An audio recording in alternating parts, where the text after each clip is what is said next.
Hello and welcome to the Metal Pack Pod, the industry's leading podcast for the global metal packaging industry. The Metal Pack Pod is brought to you by the Metal Packager, the number one digital resource for the global metal packaging market. This podcast is brought to you in association with PPG Packaging Coatings, a global leader in innovative, safe and reliable coatings. Their range of sustainable solutions help protect and beautify the world. We appreciate the support this past 12 months. Our podcast was recently voted in the top 10 for packaging podcasts globally, so be sure to like our podcast and receive regular updates when the latest episode drops.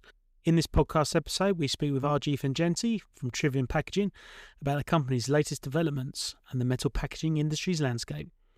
We delve into Trivium's commitment to sustainability, market trends, and challenges like inflation and tariffs.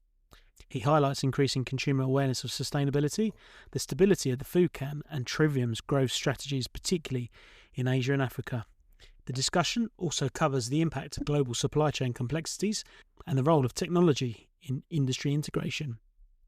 The episode underscores Trivium's dedication to sustainability and its proactive approach to market challenges. Ajeeth is the president of Trivium's European Food Business Unit with a strong record in leading teams and driving growth in various industries. We hope you enjoy the episode, everybody. Good afternoon, Ajeeth. How are you? Looking forward to an interesting discussion about the latest developments at Trivium. Good afternoon, Alex. I'm very good, thank you. I hope you're good as well. And I'm looking forward to our discussion. Absolutely. I know it's been a little... Michael Mapes was incidentally one of our first podcast guests when we first launched the podcast about 5 years ago. So looking forward to a bit of an update from you. So it should be... I know a lot's changed since then. There's been various issues, industry issues, and also political issues that perhaps we'll get onto a little bit later on. So it's never a dull moment in the metal packaging industry. Excellent stuff. So Ajeeth, just wanted to, just before we begin, just for our listeners who perhaps aren't as well acquainted with Trivium Packaging, if you can just give a bit of a brief overview about the company, that'd be a great place to begin. Sure.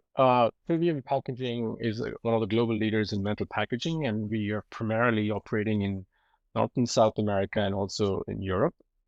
This is formed about 5 years ago through a merger of two different entities. I won't get into the details of that, but what we try and focus on is predominantly on metal packaging only, and that's our ethos. We decided to stick to one particular substrate, metal. We do both aluminum and steel, which are both infinitely recyclable, and we serve various subsegments across the different continents I spoke about. So that would be aerosol, beverages, food, which is human food and pet food, including seafood, nutrition, which would primarily be infant formula, coffee, and other segments like paints and coatings and so on. So a wide variety of applications across different segments. Excellent. It sounds like an interesting place to be. And specifically for yourself, what's your background? And are you from a metal packaging background or from a business background? Just be good to find a little bit more about yourself as well. No, funny enough, I'm not from a metal packaging background. I've had actually experiences in very different types of industries. Well, a few years ago, I used to work for another industry. I won't name which one, but it wasn't that steeped in sustainability. And I asked myself the question, how do I want to spend my time and use my leadership skills? And I wanted to be, sort of attached to sustainability and also making profits for an organization, but having a very strong sustainability edge to it. So that led me to various discussions, and then I discovered Trivium and then the journey. Excellent. I know when I interviewed Michael Mapes, Trivium CEO, a few years ago, he definitely a priority was the sustainability side. So has that obviously attracted you to the role? And I'm just curious about how Trivium as an organization, I know at the moment, certainly in the past 10 years in the industry, sustainability has been top of the agenda, but certainly political leaders globally seem to be putting not necessarily the brakes on, but throwing a little bit of caution to the wind in terms of the rhetoric and the message for consumers. So I'm just wondering whether Trivium is still very much all in when it comes to sustainability, or are you kind of taking note of political leaders globally in terms of whether talking about sustainability as a leading principle is still important. So I just wanted to get your take on things about kind of the global landscape and how that affects Trivium. Sure. Look, there's obviously a lot happening in the world globally today, but sustainability remains our North Star, if you will. It's been a guiding principle in terms of serving our customers, taking care of our employees, and also the planet. And sustainability will always remain a key pillar of Trivium's business in every which way. It's ingrained at every level. It's and we're not really related to any political agendas. We believe we are stewards of the earth and the communities that we serve and operate in. And our sustainability goals will continue to sort of be in line with what is expected of us as an industrial operator. And hopefully we can continue to improve on our performance, on our footprint, and do the right thing. And I think that's most important for us, doing the right thing. And we know what the right thing is, and we can do that. Absolutely. It certainly sounds like from your work background as well, that seems to be important for yourself as well. So it appears to be a good match for you. I would say so.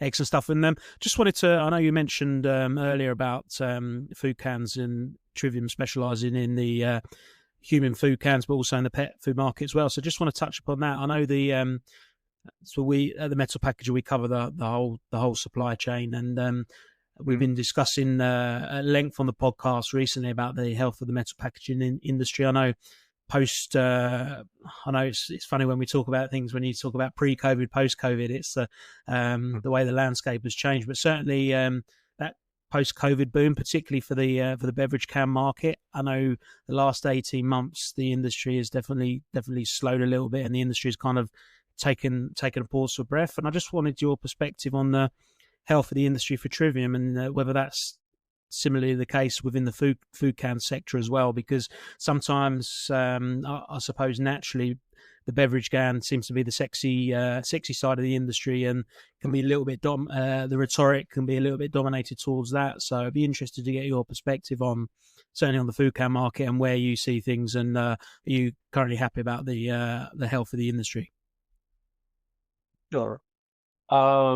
It's a very important question, and I think I'll address it in two different ways. First of all, as a consumer, Alex, you and I, on the weekends and perhaps on the weekdays, we walk into, wherever we do our grocery shopping and we have our trolleys, and imagine how many beverage cans you have in your trolley versus how much food you have, right?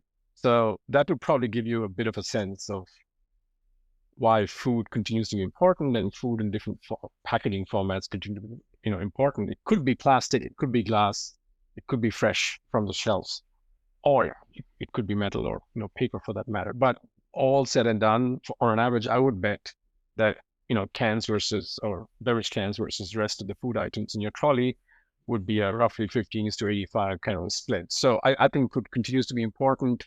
Yes, COVID did happen. A lot of people sat at home, but all said and done, food is a stable market, and that's what we see. That's number one. So yes, that's sexier perhaps for many, consumers and for companies, but we believe we are on sustainable ground here.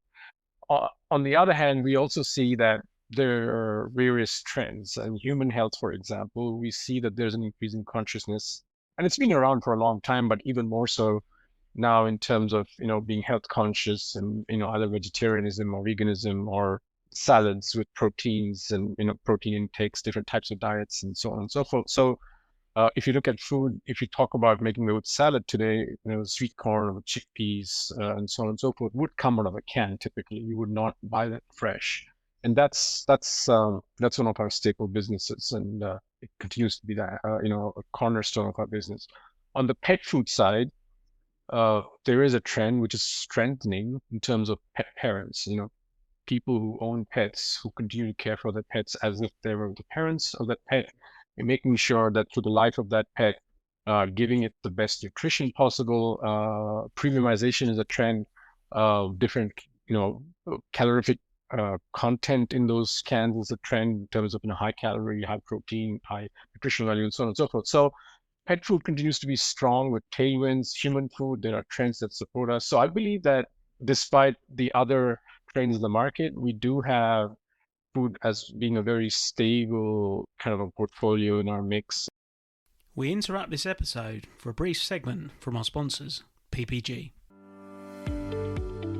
Packaging coatings from PPG draw on our company's 140-year history of innovation. we never stop improving our solutions to meet the evolving needs of can makers and the marketplace.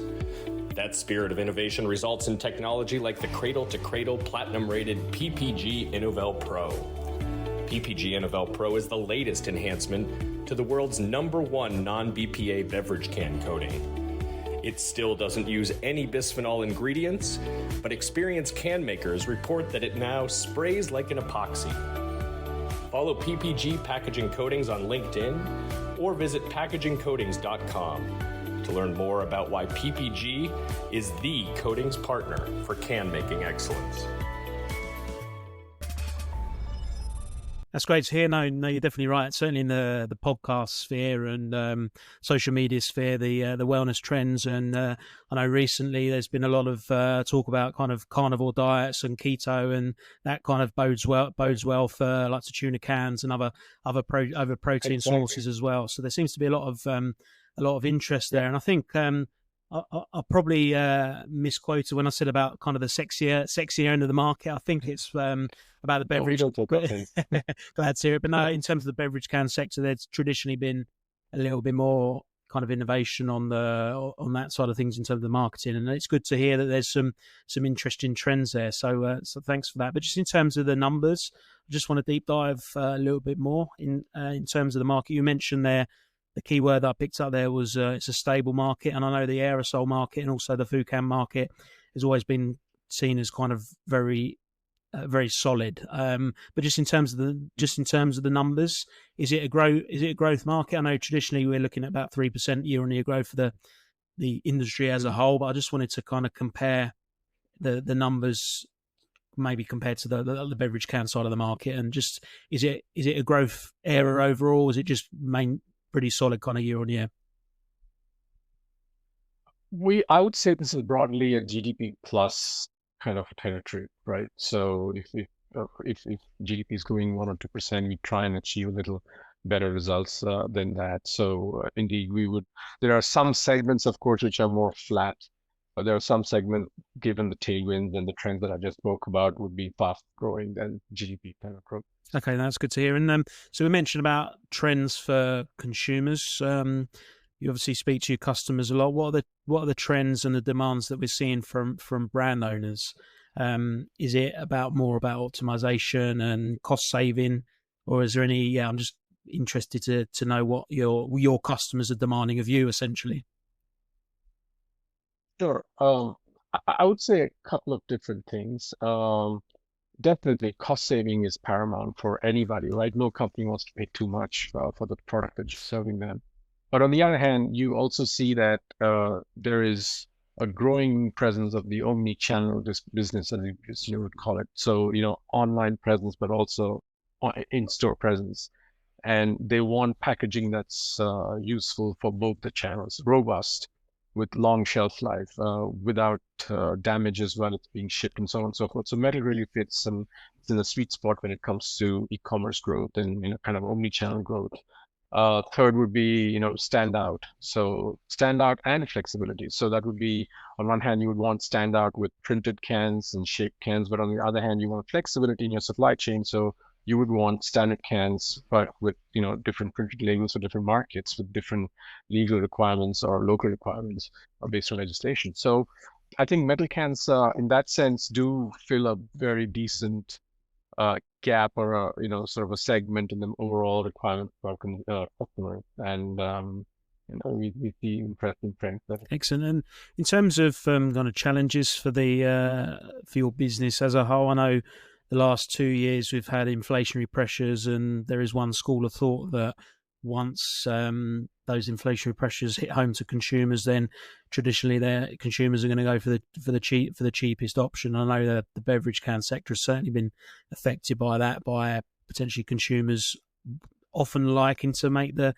sustainable choice, but when it comes down to a cost and seeing those increase in fourfold, really, then ultimately other options such as PET plastic bottles become a feasible option for people. But it's kind of a bit of a conflict here, because traditionally when times are hard, the food can sector tends to do quite well as a kind of a cheaper option and a long shelf life there. So I'm just wondering, the last 2 years, has that kind of inflationary pressures? Has that had a knock-on effect on business, or has it actually been a positive net result because of the decision by some consumers to go for kind of food can as opposed to maybe fresh off the shelf?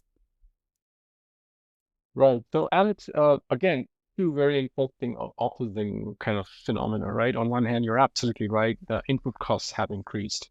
And that's just something that we've had to deal with. And how we've dealt with that is by being smarter in our sourcing, a more diversified, base of suppliers, better operations, more agile on our supply chain to make sure that we can squeeze every cent out of the system so that our customers don't have to pay too much for the inflationary impact of raw materials and so on.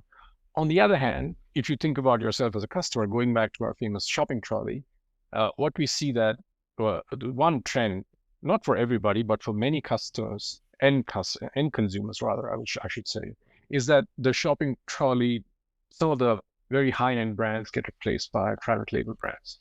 So if you're buying, I don't know, tinned tuna, or if you're buying sweet corn or olives and so on, you might, as a consumer, swap the expensive brand for a private label brand that's being offered by the supermarket. So in that sense, people do swap brands during these inflationary times, but it could still play in our favor because consumption still stays quite high, but just the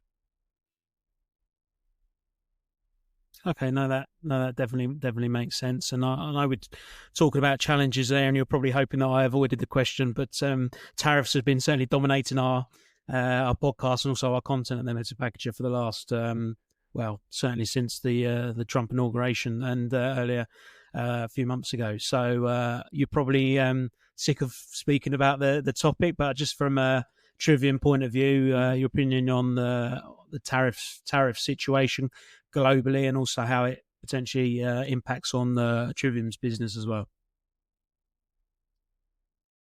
Look, I mean, it's the government's decision on how they impose the tariffs, and what we had to look at as producers is what are our choices when it comes to raw material, and be it tin cans or the aluminum for aerosol applications, or beverage bottles for that matter.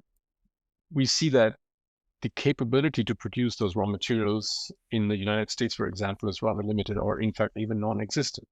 So, and this would require billions of dollars and quite a bit of time to reestablish that supply chain.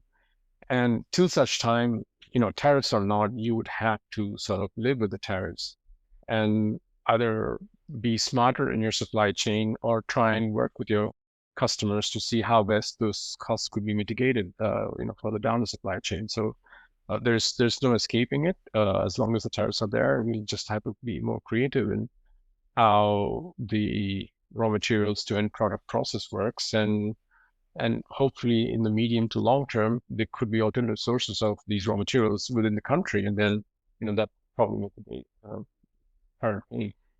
Yeah, it's just about taking a long-term approach to these things, isn't it? Really, rather than being too reactionary. So, no, I appreciate that that overview there, and just wanted to touch upon kind of in terms of geography as well. I know you cover Europe, Asia, and Africa, and just wanted to see if there are any trends within your portfolio that are perhaps interesting for your customers as well. I know we sometimes guilty of it myself as well, talking about Europe a little bit, Europe and North America a little bit too much, just by nature of the size of the market. But in terms of Asia and Africa for Trivium, they seem to be certainly areas of interest. And I know we've been talking about it for a long time in terms of where there's areas of growth tend to be countries where there's a developing middle class. Look at the moment, India's a perfect example, in Africa as well. So just wanted your take on things, and particularly as that's your area of expertise in terms of the markets that you look after. Right. So there are definitely two trends there, Alex. The first one is what you and I discussed a few minutes ago, which is in terms of people's diets, and the fact that it's a known trend globally, in most geographies at least, that as incomes improve, eating habits change, and the amount of protein that's consumed often tends to change, right? So a lot of our cans are used for packing in protein, be it cooked ham to tuna and seafood and so on and so forth. So it's definitely, there's a tailwind there for protein and income sort of trends. And we see that across many different geographies in Asia and Africa. That's definitely number one. And number two, even, and so sort of kind of layering up on that is the fact that as incomes increase, and even if supply chain hasn't kept up, pace with the income increases, the best part about the tin can is it does not require refrigeration. And even if you have an irregular, grid where there are frequent drops in like electricity supply and there are storms or other breakdowns, the tin can safeguards the contents inside without the need for refrigeration. So it's really useful both from a transportation and robustness point of view, but also in terms of being able to sit there on the shelf without refrigeration. So that's also helping us to expand into newer markets and help people, try out our products in different formats and different applications. Well, no, we've certainly covered a few juicy topics there in terms of kind of trends and tariffs and consumption habits. So I know it's been a bit of a whistle-stop tour, but there's certainly been some really interesting information there. So no, really appreciate your time, and we'll have to catch up again soon. So and send my regards to the Trivium team. Thank you, Alex. Thank you for your time. Thanks, Aj. It's been a great time with you. No problem. Thanks, Ajeeth.